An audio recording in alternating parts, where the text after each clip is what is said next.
So good afternoon, everyone. I just wanted to start by thanking all of our participants for joining today and making the time to contribute to this important discussion on diversity, equity, and inclusion. For everyone watching, my name is Michael Turner. I'm a strategist here at BBK Worldwide. We are an agency dedicated to clinical trial patient recruitment. I'll have everyone introduce themselves and their background, and then we'll get us some quick introductory questions before getting into the main body of what we're here to talk about. So starting with Mr. Thaddeus Miles. How you doing? I'm Thaddeus Miles. Thank you, Michael. I'm Thaddeus Miles, Director of Diversity Initiatives at Mass Housing. I'm a founder of several nonprofits that focus on wellness, photographer, author, and I'm happy to be here. Thank you for the invitation. Absolutely. Ms. Sasha Dubois. Hi, my name is Sasha Dubois. I currently work as a nurse director in Boston, and I currently serve as the secretary for the National Black Nurses Association and the president of the New England Regional Black Nurses Association. Happy to be here. Happy to have you. Mr. Loic Asamo. Asofimo. Hi, no worries. Hi, everyone. I am a nurse practitioner. I work in Western Mass, Springfield. I work in primary care. And I'm happy to join this part of this conversation. Happy to have you along. And Dr. Regina Harvey.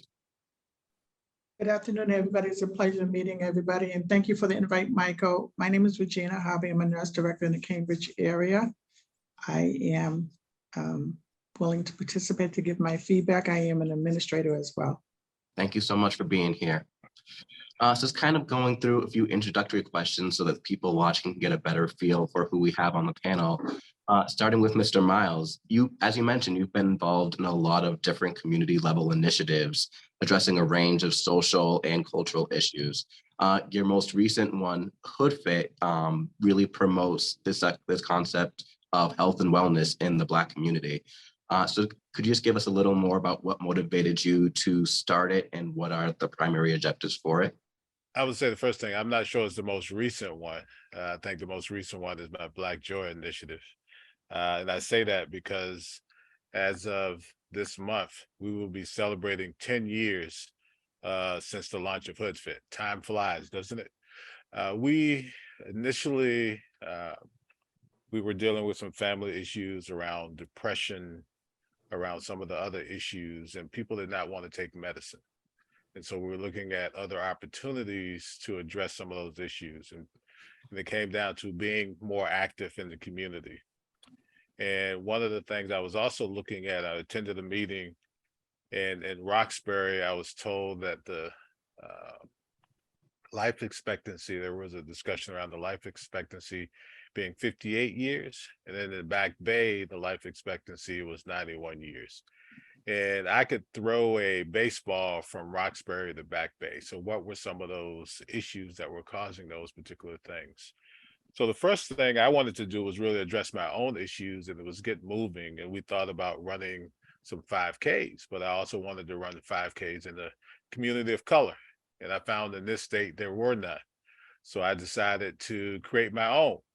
And part of that was creating a movement which addressed several of the issues that I felt were necessary for us that's growing up in what people call the hood, what I call home, and what I call my heart, is our physical, mental, spiritual, and financial wellness. And how do we move those together? And I felt like those were powerful elements of us and some of the challenges that we face growing up in the community. If we change the narrative around those internally, it is a power, it is speaking a second and third language. It will help us be able to move forward, whether we want to be an entrepreneur, whether we want to be in the corporate C-suite, or whether we want to start our own nonprofit. And so it was really looking at those issues, and we started a 5K. I will be honest, I did not ask for permission. We shut down the streets and we did it.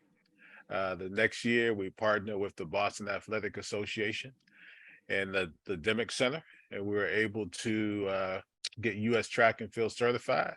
And we are the only Black founded U.S. Track and Field certified 5K in the state of Massachusetts and maybe even New England. We also have a health pavilion, and we went from that first race of over 126 people to now having over 1,000 people participate, and it's centered in the beautiful community of Roxbury. Wonderful to hear. Ms. Sasha Dubois, as you mentioned, you are the current president of the New England Black Regional Nurses Association. Could you provide some background on your organization, the mission, and what initiatives you guys sponsor? Sure. We actually have a lot going on. We are a volunteer organization. And just for some background, in the late 60s and early 70s, the climate around the country for Black Americans throughout urban America was really having a tough time. And unfortunately, we're still having a tough time now. Our founder and president, Lorraine Boss, started NERVNA in 1972 after she came back from a national conference that we now know as the first National Black Nurses Association conference. A lot of people will ask, well, I didn't know there was a Black Nurses Association, or why is there still one? Well, as evidenced by the longstanding social, cultural, and racial and ethnic disparities that have been exacerbated by the COVID-19 pandemic, we still have work to do. Also, Black people make up about 13% of the US population, but yet only 6 to 10% of the nursing workforce. So there's a lack of ethnic and racial concordance that mirrors the population. So that just means there's not enough nurses that look like the population that in which they serve. More representation is greatly known to lead to improved patient outcomes. On the national level, we have 64% that are master's prepared or higher, 28% are BSN only, 13% are APRNs or advanced practice nurses, and 4% are RN or associates. And we have 47% that are nurse clinicians, 28% that are nurse educators, and 23% that are nurse administrators. On the local level, the New England Regional Black Nurses Association is part of the national effort to unify, educate, and increase the number of African American nurses in this country. We do have a statement, but for the interest of time, I will talk about our initiatives. So we have quarterly CE presentations during our membership meetings that are focused on communities of color. We have opportunities during our membership meetings for researchers to disseminate their research. We have an annual spring conference that's coming up at the end of next month. We have an annual Excellence Award ceremony that highlights nurses that are doing great work in practice, leadership, research, and education. And that's throughout the state. And this year we've awarded about 26 awardees throughout the state in all organizations.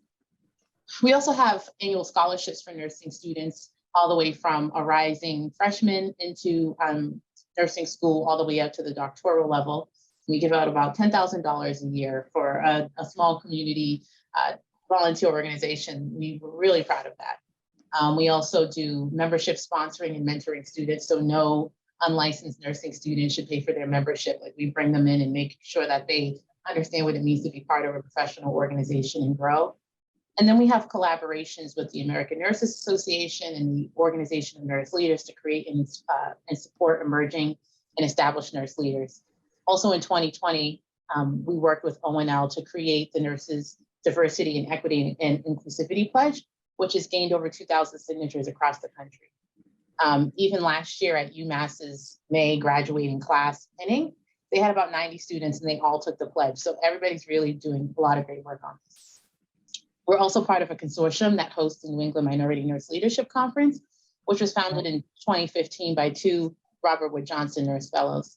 We also partner with local schools for sponsorship and engagement of nursing students to increase retention and professionalism. We also support nursing students that are in crisis. And then we also annually volunteer at Rosie's Place, which is an annual women's shelter. And then lastly, we do an Adopt a Classroom project where we support the Holmes Elementary School. And during COVID, we provided them with masks, Purell, and sanitizer during COVID. We have a lot of other things, but those are like our big. Thank you so much. Loic, your journey in medicine actually didn't start in the US. You're originally, you immigrated here when you were a kid. Could you actually tell us more about your story and what inspires you to pursue the path of medicine? Thanks. My journey to medicine was quite interesting, and there were several steps along the way that helped push me to where I'm actually at currently. So I was born in Cameroon, West Africa, and at the age of 6, my mom had a stroke.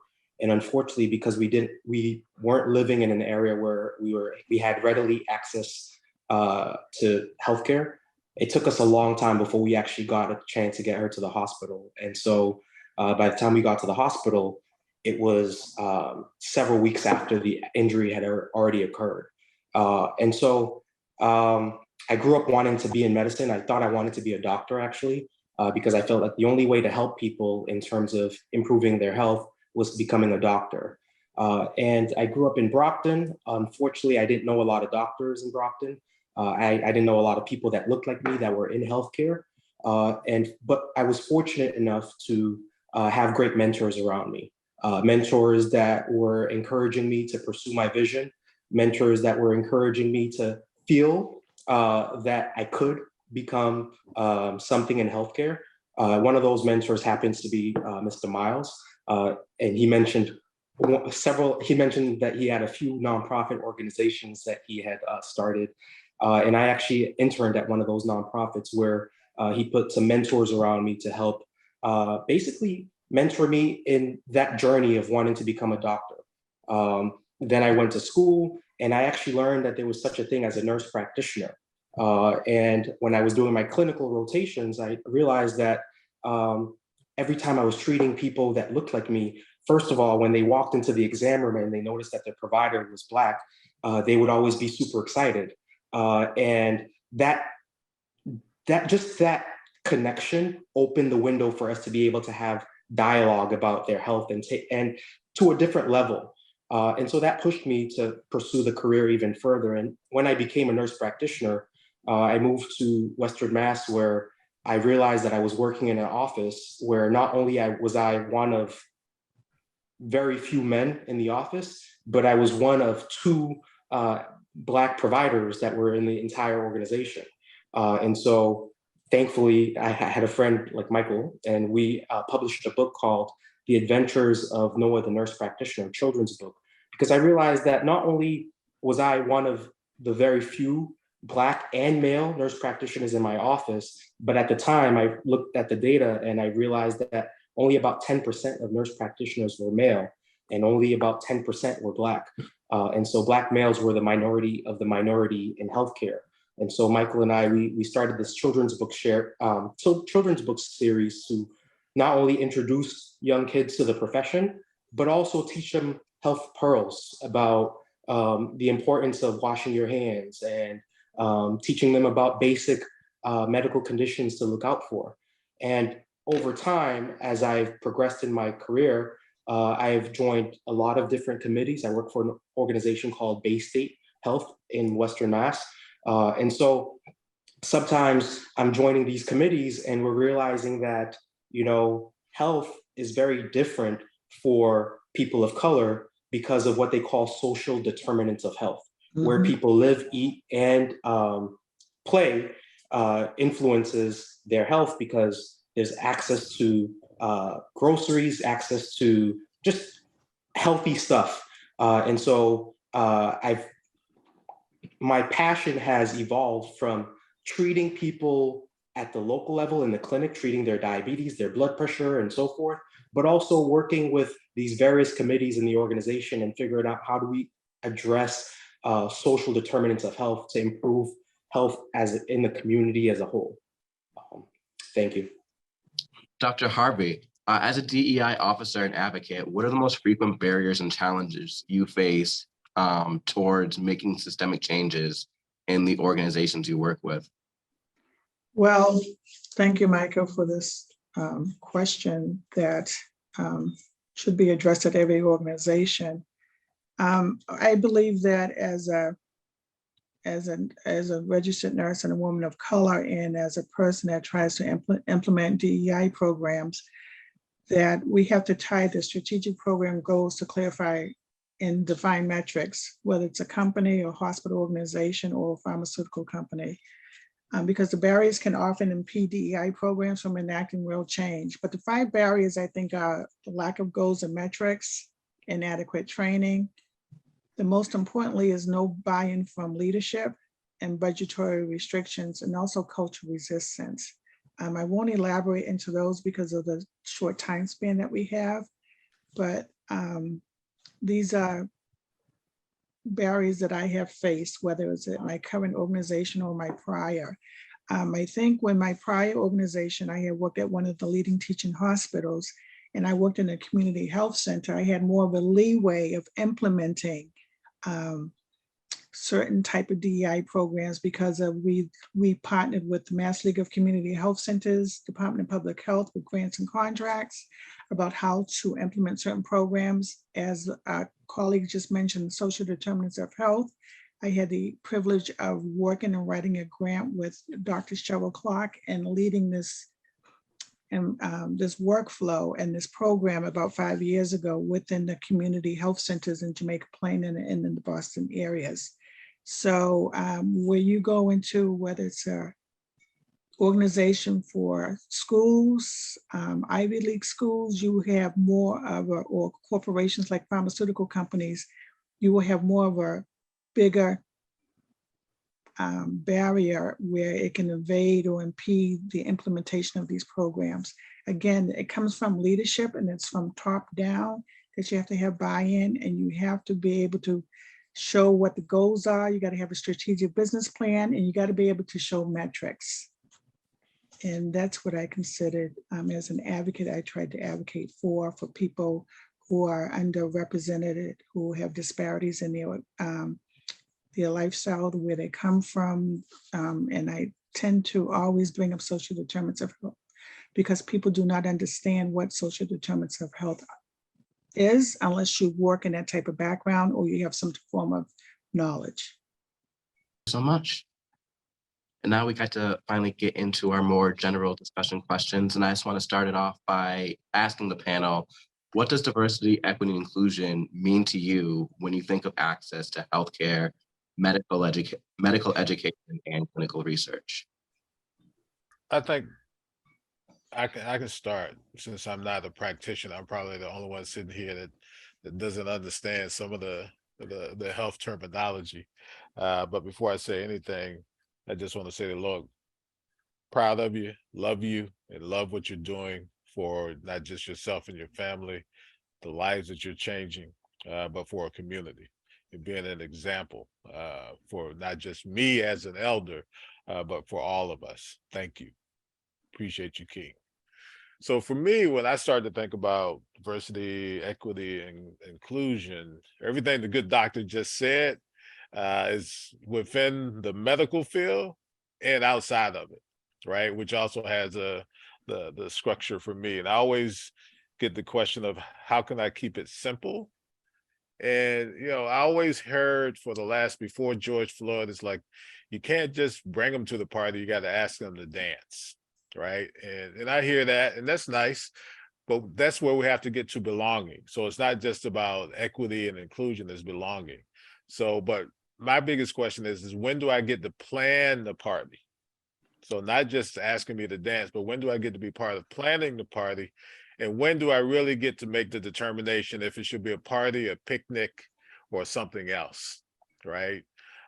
So when I started to think about diversity, equity, and inclusion, I started to think about my own health challenges. I know, Michael, as you've written or have seen in some of my posts, for the last 4 months, I've been dealing with the possibility of having cancer and having to go through that diagnosis and wait for certain services and never seeing a doctor that looked like me in this entire process. Getting to specialties, and luckily I have two things that favor me. I have a good insurance plan because I work at a great place that has insurance as first come. And I have economic means to be able to do certain things and to be able to get certain tests that I can just pay for that don't put me in a certain structure. I have the ability to go out, and when they talk about change my diet and eat better, I have the ability to do that. It is about my will. I have a home that I'm not worried about, the issues of, am I going to have a roof over my head tomorrow? I have the ability to get transportation. And I also have the ability to make appointments and not have to change all of my life to be able to be at a place at a certain time to be able to see where I'm at. So when I started to think about diversity, equity, and inclusion, I started to also think about, when I think about Loic and going to med school, I think about that we are at a level of Black men going to med school that is lower than it was in 1978, right? I started to think about some of the other issues that we're dealing with when we started to think about those that are in med school. In that first year, the level of depression and how that's hitting people of color more so than it is others. And then the challenges of being worthy and feeling that you're worthy of being there. And then the challenges of just your community itself. So there, for me, it's not just about what's happening in the hospital, right? It's about what's happening in the schools, what's happening in your when you enter college, what's happening in your community, how you're seen in your community. And when we started to think about, and then when we started to think about these studies, it is always this question of, we need Black people because they don't participate, but yet you don't come to the Black people. You don't come to the community. You talk about trust, but you're asking us to trust you, but you're not building that structure of trust with us. So when I started to think about diversity, equity, and inclusion, I think about, when do I start to build? When can I actually determine whether we're having a party? What kind of music is going to be played? What kind of food is going to be served? And how are you treating me? And when can I make the decisions? I'd like to harp on that and say, also playing the music that everyone likes, because that's what I was thinking of when you were talking about, if you're going to invite me to the party and then ask me to dance, well, do I like this song? Does everybody like this song? Another viewpoint of like D&I is, a lot of times you'll see it's in a slide. A lot of times people will have their presentations and it has people on different kinds of boxes and they're looking over a fence. And I know there's a recent edition where the entire fence is removed, right? So that's really the inclusion, removing all of the barriers, right? So everybody should be able to have the same access and walk forward. It's not, being a Black person, your life is already, a video game set on hard. So why is the video game set at the same pace for everyone else? And then on top of that, then you put a lot of obstacles in the way. So when those obstacles and settings are not placed or not set to the point where it makes life harder, then that's where the D&I comes in, right? So then we have the access. Everybody has the same access. Everybody has the same equity. No one has to think. Everybody has the same privilege. So being privileged enough to have the job and to have the means and to be able to access people and not worry like, well, am I getting the wrong treatment because I don't have the best insurance? Like, those are the things that like people shouldn't have to go in to think about, right? So when, and unfortunately, the system has been set up like this because these things keep happening. And I know that we do have some other points of conversation, but even just to keep that conversation about like, how do you get into these communities and talk about D&I and research and education and stuff, it is really about building relationships. You can't just come into a community and say, okay, yeah, we're looking for research participants without acknowledging, hey, yep, we have a bad history with this. Let's talk about this, because even though there's a new generation of people that don't care about Tuskegee, don't care or may not know about Henrietta Lacks, there's still an entire generation of people that do. And those folks will tell the new folks to say, oh, don't forget. And even if that may not, stand with some folks, it still is really, really salient in the community, and because people have had their own experiences. So really being able to take that offense down, really being able to play the music that everyone likes, and giving people the tools to get there. So you also got to have the bus to pick people up and take them to the party. So if everybody got to figure out a way to get to the party, then that's not equitable either. So that's really what I'm thinking about from my perspective, but I wanted to pass it on to another panelist. Gosh, I just want to hop onto what you said, echo on what you said about music.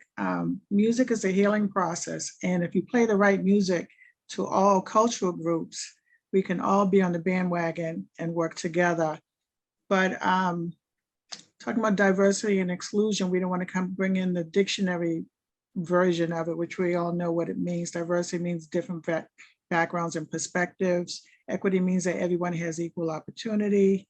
And inclusivity means we want to implement values and make sure that all the diverse workforce people are welcomed and valued. And we know that's not true. You brought up the Tuskegee men, but as we move forward with people of color people of color ranges from Black, Asian, Chinese, Indian, etc., we have to be on the bandwagon to be able to trust people. And that's one of the barriers that we have, is that we don't trust the healthcare setting. I'm going to talk about the healthcare setting. So, sorry, Miles, but it's literally my background. We need to have people that look more like us and who can speak with us and who we can build that trust with, and to move forward, no matter what it's for diversity, equity, and inclusion. And as this young gentleman that's a nurse practitioner, I'm very proud of him for doing that, because with the organization I work at now, we are trying to recruit men of color, whether it's a nurse practitioner or a male or female provider. And I learned that the person we were trying to recruit, I recruited a man of color because I worked with him at a hospital in Cambridge that taught diversity maybe 20 years ago and embedded it in us about how to move forward. And I thank that organization for enlightening me. But to recruit a woman of color, we have patients that come into an organization that is basically Asian population, and we have 15% that are Black, and they will not see anybody unless it's a Black female. We had a Black female that worked with us that resigned, and to recruit a Black female in the medical setting, it's really hard to do. They're hard to find, they're hard to come by, or even a male nurse, Black nurse practitioner. I mean, if I knew you 3 months ago, I'd have been calling you up and giving you the biggest salary you would want to work for us. But we have to think about everything moving forward, about the trust, the communication, but it starts from in the healthcare setting, when they recruit these medical students going to medical school, they need to look not just at the privileged, but the ones that are who are the future, what the future is going to look like. The world is not just predominantly white anymore, it's very diverse. And as we train these future candidates, whether it's white, Black, Indian, we have to have this embedded in their education. As you know, Sasha, we always talked about when physicians enter medical school, the first year residents, they should have a training class of diversity. They should have students who are not only white students, but Black students, to be educated on the culture and what we look for and how we can impact them, about sensitivity, engagement, communication, different cultural groups, how people are raised, how they eat, how they view their healthcare, whether it's holistic teaching, Western medicine, or just no medicine at all. But again, social determinants of health impacts how we are being treated and how we move forward. That should be another class taught in the first year of residency, so people can think differently, they can change the way they're thinking, and they can have a better outcome when they have these patients sitting in front of them. But again, the music, it has to all bundle up. No matter what happens, it's still about social determinants of health, the trust, the communication, and again, buy-in. If we go into the CDC recommendation, you can see the five economic things that they are talking about, which is economic stability, education access, healthcare access, quality, environmental, and social and community contact. And as we move forward, for 2030, the social determinants of health will still be there, talking about the future, but we must educate these young ones about what is going on in today's society, whether it's the corporate world, the medical setting, or either the retail setting. Because I see these young ones, I volunteer at the YMCA in the community that I live in, and I see the kids, they're so young, they're friends, they identify themselves as friends. There's no color, there's no privilege, it's all equality. There's no inequality there. But once they get to a certain age, people start to see the difference. The Black children I'm going to use the word Black today. The Black children can identify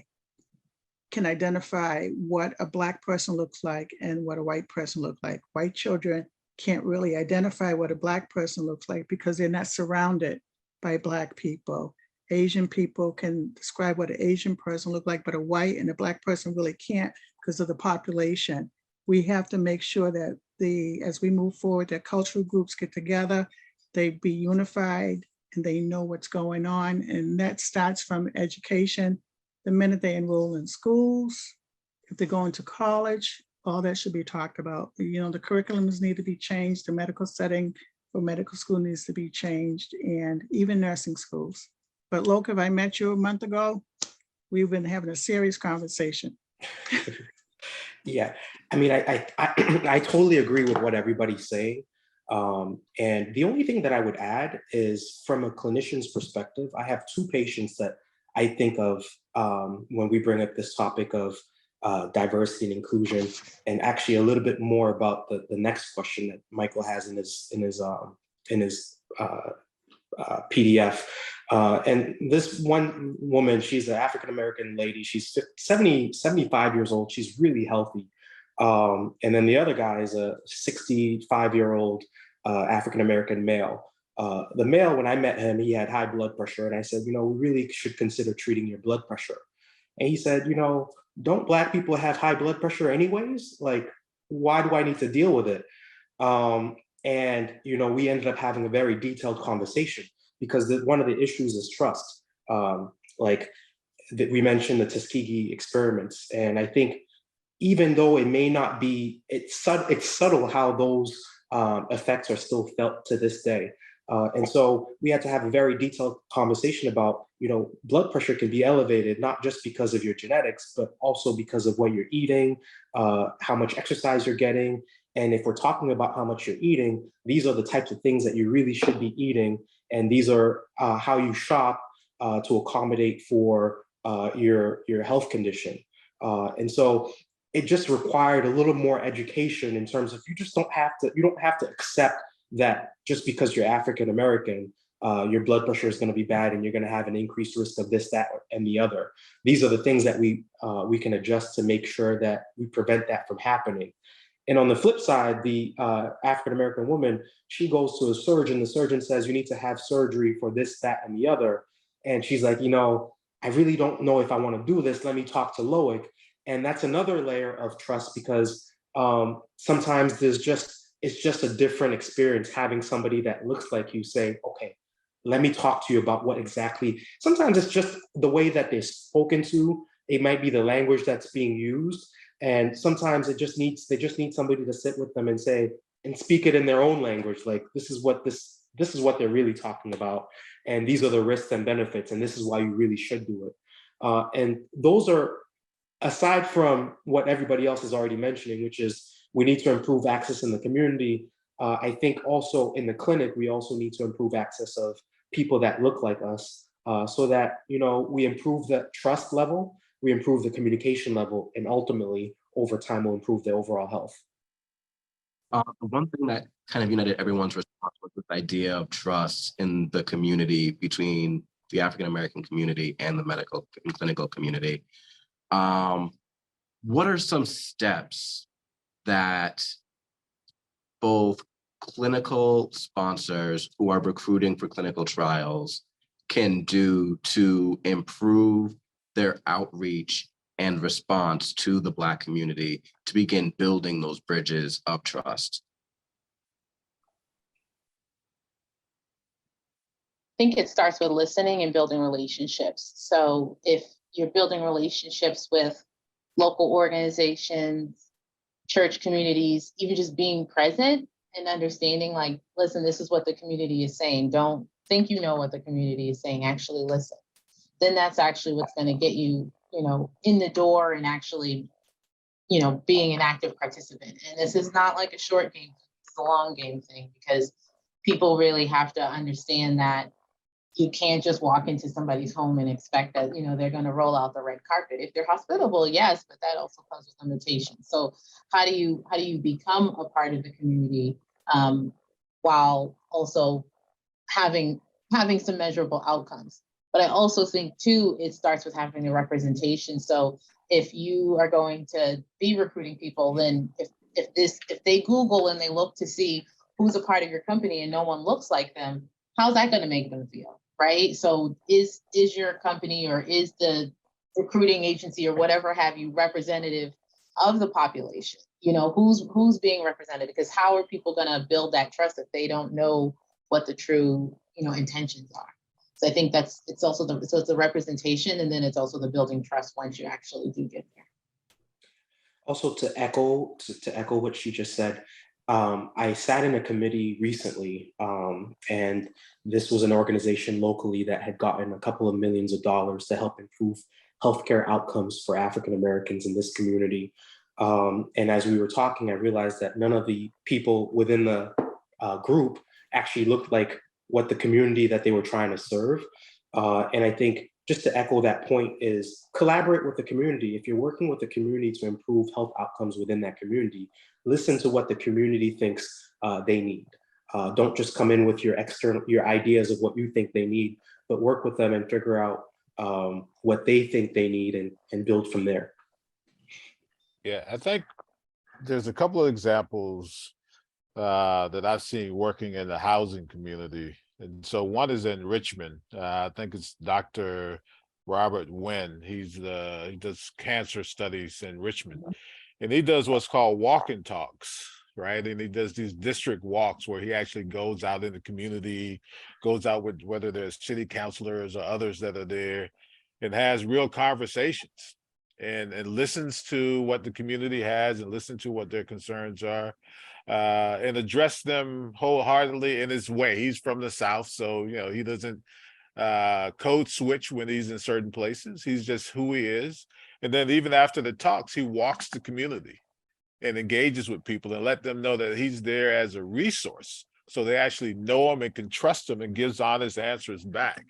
And then there's also a housing community that's near VCU that's ran by another company, and they have a relationship with their residents. All of their resident students actually work in that housing community, and they do work in that housing community, and they're building real relationships, and being able to make some of those real determinations and being able to understand and being able to pass that along. So when you're talking about this thing of trust and when you're a resident and that you should have certain classes, I also feel like it should be mandated that you should be out in the community. You should learn the communities that you're in and be able to have some understanding of what it's like, not just to study what it is to be culturally. Because if you talk to my mom about high blood pressure, and you talk to me about high blood pressure, there's a complete different story. You talk about food and what she's willing to eat or not eat, there's also a difference. And then I think the other thing is, I go back to what all of you have said, is like, when it comes to these studies, they have to set some goals that are realistic, and they have to want to change the relationship. And to be able to, that has to be a goal really around changing the relationship and what that looks like. It's not just about going to sitting in the church, right? Because, depending on what denomination it is, it's a whole different set of concerns that they have, right? And as we're saying Black, and I look at the whole diaspora of Black. There's some challenges there, but I think the other thing I go back to really is about being in the community, creating relationships, knowing that the hospital is a business and it's about making money and it's about whatever, but how do you convince and get people to understand that you are there for a resource and actually be there as a resource. So I think that's the most important part, is getting out in the community, having a real conversation, and not just saying it. And I think the example I wanted to talk about, the last one, was the president of Brigham's and Women's, the new Black gentleman that came in. One of the first things that he did when we met him was, he's like, I want to get out in the community. I want to have some walk and talks. I want to meet people. And so because I sit on their community advisory board, and we were able to set up about 10 different meetings where he came out in the community, and he's continued that. It's like, okay, you're meeting the leaders, but now you need to meet the people that's in the community. You need to be able to walk through Dudley that's in the cut and be able to feel comfortable, right? and he did, right? And just learning his history, but also learning what we had in common as individuals, as Black men, and what are some of the challenges that he's facing, even as a doctor, but as a human. Because I think sometimes we forget that doctors are humans and have their own sets of issues and concerns, and being able to have that communication and them feel okay to be vulnerable enough to tell us the challenges that they may be dealing with and how they actually build trust with their own clinicians, because they also have to be service. And I just want to echo on to what you're saying, Betty, is they also need to embrace these partnerships, these organizations in the community, and also establish a clear performance governance, just to make sure that there's structure. And with those criteria and what you have added, Sasha and Loke, I hope I'm pronouncing your name right, Loke, that if they do this and set these standards and come up with the communication, the collaboration, the partnerships, and embracing everything and communicating with everybody, walk the talk, and don't just talk, but just walk it as well. It'll be very productive, and it will be a successful relationship.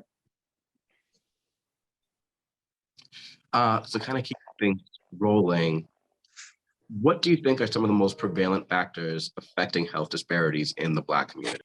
Access to healthcare.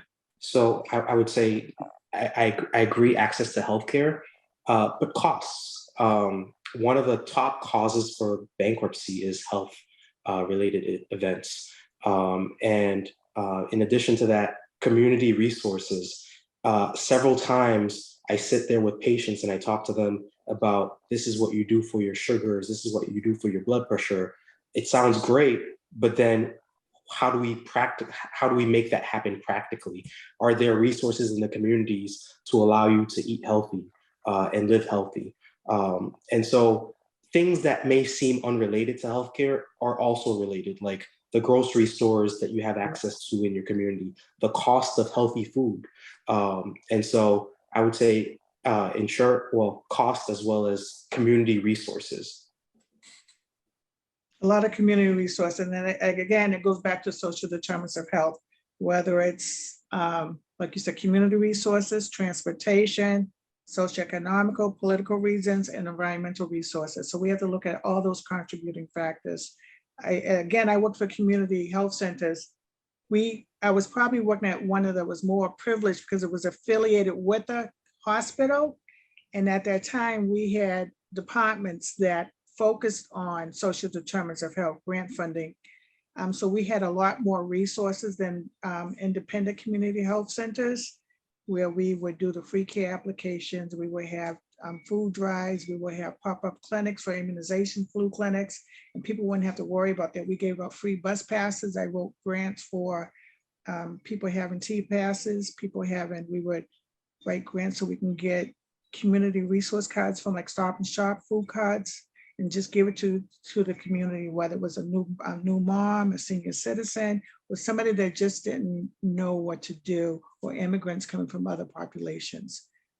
So that was one of the prevalent factors that I realized that we probably had more of a luxury because we were attached to a hospital versus just a community health center.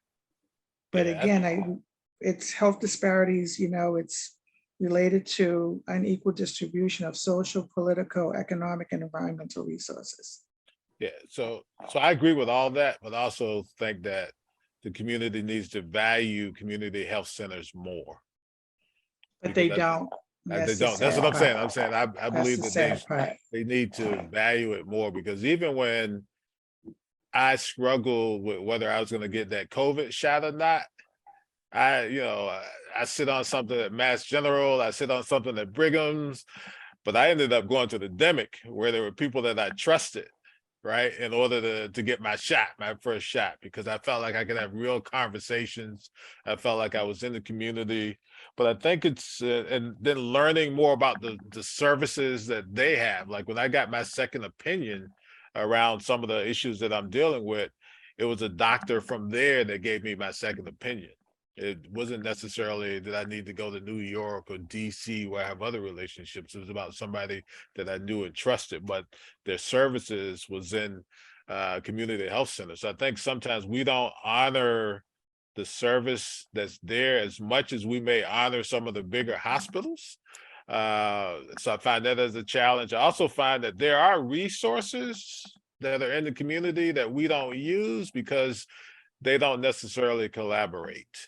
And so it becomes a level of competition to get the client instead of, no, we're trying to service everybody. So how do we, so when I think about the community, I also think about how do we build collaborations, right? How do we actually we see them as people that we're there to serve, right? And so a lot of that comes from the philanthropic community, how they're actually doing grants, how they're actually counting their metrics and creating competition. So I think there's other areas that are putting pressure that doesn't allow our community to be serviced as well as they should be. And I started to think about these research grants and some of these other things that are there, but because their time frame is like bankers, right? They've got bankers hours. So if you can't get in there between 8 to 4 or 9 to 5, then that's not gonna happen for you. And then I think the last thing is, there's the food deserts and there's the other components, but it really goes down to cultures in the Black diaspora coming together to understand each other and understanding how they can best help each other. And then for us to overcome some of our generational challenges that we face as a community. Like, I have no problem with sit me down and be like, Thaddeus, you need A, B, C, D, and E, right? As a young man, being able that I can learn from him. But I think sometimes our challenge is around generational knowledge, that we are the ones that's passing on the knowledge as an elder, versus that I need to learn from these young kings and queens, and that I need to be able to look at a different point of view to better my health. Sometimes we get in our own way. And I found, and I'm talking about myself, that I was stubborn and made choices that were not the best choices for me because I felt like I knew better, until I learned that I didn't know anything. And that came from a young man that was 25 years younger than me, that had a whole different perspective in life. But it took something bad to happen to me in order for me to listen. And I think we need to start listening a little bit earlier, collaborating more, and being able to move this, or be able to have more intergenerational learning and development as we structure outcomes for a community.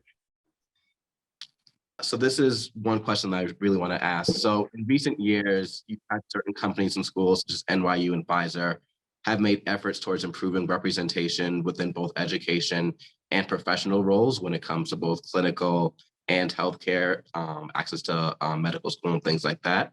But what are your views or thoughts on those who push back, claiming that these efforts are discriminatory and dilute the level of talent in both spaces by focusing solely on groups of color like Africans Americans and Hispanics?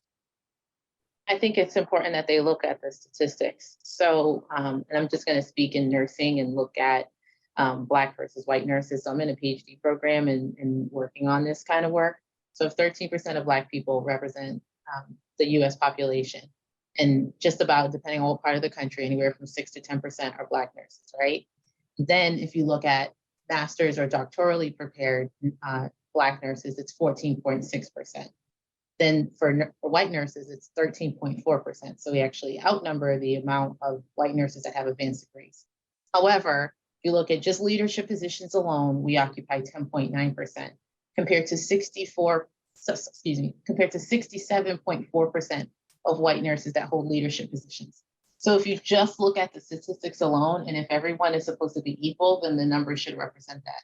So when you look, so where's the gap? So if this is discriminatory, what we really should be looking at, why do these numbers, the numbers don't lie, they actually look discriminatory, because if I have the same education, I should be able to have the same opportunity as someone else. So, those might be opinions and they may not feel like it may affect them, but it's affecting someone else, and someone else is suffering, usually in silence or even in their face, and they may not be looking at it because they may not think it's fair. However, they're not looking at the numbers, and the numbers don't lie. So when I thought about this question, what is it, the Fexner or Faulkner report that happened in 1910 that ended up closing 5 Black medical schools and left 2 available. and that sort of shut down. And in the report, there's 2 pages that really talk about that, yes, we should have Black doctors, but we should have Black doctors to treat Blacks so that they don't infect white people, right? So when I started to think about that, I haven't seen much that's changed. And I'm also not in this point where that I understood once we put on the George Floyd wokeness, right? And people at the same time, people are putting on their masks for COVID. That once the mask for COVID could come on or could come off, that the mask for wokeness would go back up. And so I don't see this as anything that is unusual, that was not predicted. I think that we need to have those conversations, because I find that even in my space, I as a DEI person, I have those conversations with my white colleagues that talk about reverse discrimination and what that means for them, right? And so I can't ignore it. But I would challenge the notion that these schools have really done something for Blacks to increase anything. And I lose 1% of my body fat doesn't mean that I actually did something for my health. Maybe it does, right? Lord could tell me what that means, right? But my blood pressure didn't necessarily drop. My diabetes levels didn't necessarily decrease. My A1C didn't get better because, I lost a pound of water weight. And I think what happens is like, we need to be realistic about where we're at. And we need to be realistic about, the schools that if you're a Black doctor and you graduated from Harvard, then you're looked at differently than if you're a Black doctor and you graduated from Howard, right? The opportunities are still there, and there's still challenges that we have to face. And so I'm not in the medical field, but when I read that study, when I read the changes that people are talking about, they're implementing, that they're rolling back, I don't think they ever rolled them forward. I think they were discussed and some were implemented, but nothing has really been rolled back. I just think they really didn't implement it in a way that's measurable and that's sustainable, or that people really wanted to sustain it in the first place. Yeah, and I will just add, I think this is a really challenging question. I think I almost want to go back to this thing of social determinants of health, but in a different context. Myself, as an example, growing up in a neighborhood, in a community like Brockton, when I finally got to college, I realized that I was competing against my counterparts that grew up in different neighborhoods to get into the same graduate programs, but our preparation level wasn't the same. I didn't have the same access to the labs that they had in Newton at Brockton High. And so so when we talk about recruitment, I think it needs to start all the way back at our communities at the very early levels, because if you wait until you're talking about recruitment into medical school and you're talking about whether or not it's fair and equitable, then it's too late at that point. Some folks have already fallen behind because of not because of lack of interest, but because of lack of resources and preparation. And then on the flip side, I can't quote any data off the top of my head, but I know that there's research that shows that diverse teams in terms of healthcare actually improve outcomes. And so when you have people from different backgrounds helping to take care of patients of different backgrounds, that's all beneficial to the patients at the end of the day. I want to thank everyone for joining in and weighing in on a lot of these questions and topics. I wish that we could have had an hour more to kind of go over the rest of this. I think, as we all know, this is a conversation that can't be had in a single day. It's going to take a lot of time to even broach some of the different sub aspects of this. I know that Mr. Miles frequently referenced the Black diaspora, and I know that a lot of people who are listening might not understand or know what that is. Just kind of a quick run through it is the different subsets and subcultures of African American culture and society, particularly here. Well, not only here in the US, but also extending to Africa and wherever there are African descendants across the world, because we are not culturally a monolith. We're very different, even if you go from someplace like Roxbury, Mattapan to Dorchester, it's all going to be different. and the experiences and the challenges that they face are all going to be different. So I do hope that anyone who listens to this will take the time to do their own research, follow the advice of the panel, to actually engage with members of the African-American community, begin to engage some of those community organizations, nonprofit organizations, or organizations within their own infrastructure, such as NERBA. So I do hope that people will take away from this conversation something interesting that will inspire them to actually go and do and be better in regards to these DEI initiatives. And I just want to thank everyone for taking the time to be here today to be part of this.